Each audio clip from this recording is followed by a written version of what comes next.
అందరికీ నమస్కారం అండి. ఆ రోజుకు ఒక మంచి మాటలో ఈరోజు మరొక జీవిత సత్యం. ఈరోజు మనలో ఉన్న మనల గురించి తెలుసుకుందాం. ప్రతి మనిషి కూడా నేనెవరు అని ప్రశ్నించుకోవాలండి. తనలోకి తను చూడగలగాలి. అంతర్మదనం సాగాలి. అదే నిజమైన సత్యాన్వేషణ, ఆధ్యాత్మిక ప్రయాణం, వేదాంత జ్ఞానం కూడా. ఈ మాటలు ఎందరో మహర్షులు, సద్గురులు చెప్తూనే ఉన్నారు.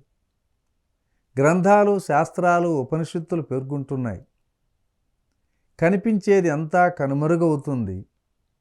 శాశ్వతమైన సత్య మార్గాన్ని తెలుసుకో. అదే భగవంతుడి తత్వం.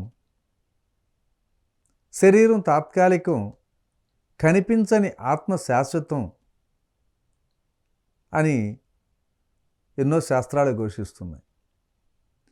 కనిపించని పరమాత్మ దానికి ఆధారం కూడా. క్లిష్టమైన సంస్కృత శ్లోకాలతో, వేద ప్రామాణికాలతో సాగే ప్రబోధాల వల్ల సామాన్య మానవుడు అసలు నేనెవరు అనేది కూడా గుర్తించలేకపోతున్నాడు. తనను తాను విచక్షణతో తెలుసుకోలేక సందేహంలో ఊగిసలాడుతున్నాడు. ఆధ్యాత్మిక జ్ఞానం వైపు దృష్టి సారించటంలా అది తనకు అర్థం కాని భాష, మతిని చంచలంగా వించే విద్యగా భావిస్తున్నాడు తప్ప అర్థం చేసుకోవటం. కానీ సులభంగా సరళమైన పదాలతో, ఉదాహరణలతో సాగే కథలు, పురాణాలు, ఇతిహాసాలు ఇవి ఆకర్షించినట్లుగా వేదాలు, ఉపనిషత్తులు, తత్వశాస్త్రాలు సామాన్యులకి అర్థం కావు. దేవుని మీరు చూశారా అని వివేకానందుడు రామకృష్ణుని ప్రశ్నించినప్పుడు, అవును చూశాను, నీవు నన్ను ఎలా చూశావో అలాగే నేను దేవుని చూశాను అని సమాధానం ఇచ్చాడు.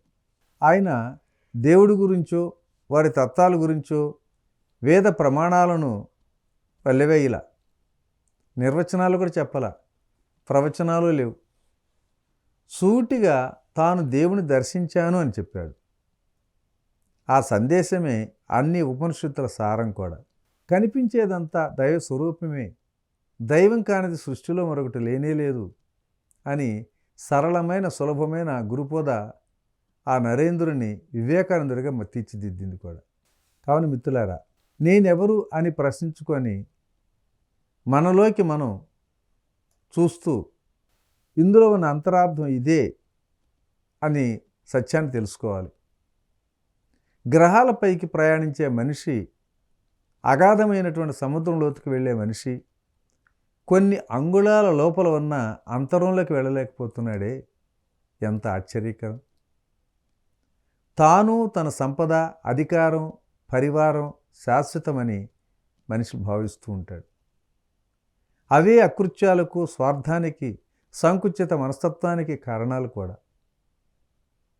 స్వార్థం తగ్గిస్తే మనకు ఎంతో శ్రేయస్సు, కోరికను అదుపు చేసే శాంతి, మోహక్షయం, ఇవే మోక్షం. నేనెవరు అని ప్రశ్నించుకొని కనీస జ్ఞానం ఇవ్వగలిగితే చాలు. మనిషి తనలోనే మనస్సు అనే క్షీరసాగరాన్ని మదించి అమృతతత్వాన్ని పొందుతాడు. అంతర్యామి బాహ్యంలో లేదు, 10 అంగుళాల పరిమాణంలో నీలోనే నువ్వుగా ఉన్నాడు అని నారాయణ సూక్తి చెబుతూనే ఉంది. ప్రతి ప్రాణి నారాయణ స్వరూపమేనండి. ఎవరికి సేవ చేసినా నారాయణుడికి చెందినట్లే, ఎవరిని బాధించినా ఆ నారాయణుడినే బాధించినట్లు. ఇదే బ్రహ్మోపదేశం అంటే. పట్టాభిషేకమైన, వనవాసమైన స్థిరచిత్తంతో సాగిన శ్రీరాముడు దేవుడిగా మారాడు కదా. శోకం వదిలి ఫలితాన్ని ఆశించకుండా నీ కర్తవ్యాన్ని నిష్కామంగా నిర్వర్తించు అని బోధించినటువంటి కృష్ణుడు మరి ఆ దేవదేవుడిగా పూజలు అందుకున్నాడు.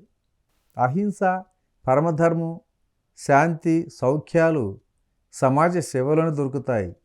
హృదయాన్ని వీణగా భావించి కరుణ, విషాదం, ఆనందం, దుఃఖం, అవమానం, సత్కారం తీగలుగా రాగాలు పలికిస్తే అవే ఆనందమయ జీవితానికి ఆధ్యాత్మిక ప్రయాణ మిత్రులారా. ఇంతకన్నా ఇంకా మరొక సత్యం లేదు. అది మన గురుదేవులు మనకి పదే పదే జ్ఞానోపదేశాలు చూస్తూ మనకెంతో చైతన్యవంతులు కూడా చేయటం జరిగింది.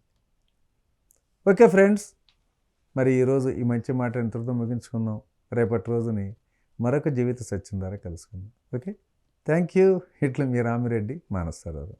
మీరు ధ్యాన జ్ఞాన ప్రచారం చేయాలనుకుంటే లక్షలాది మంది ఆదరిస్తున్న PMC ఛానల్తో భాగస్వాములు కండి. The PMC trust, Google pay, phone pay number 8977009932.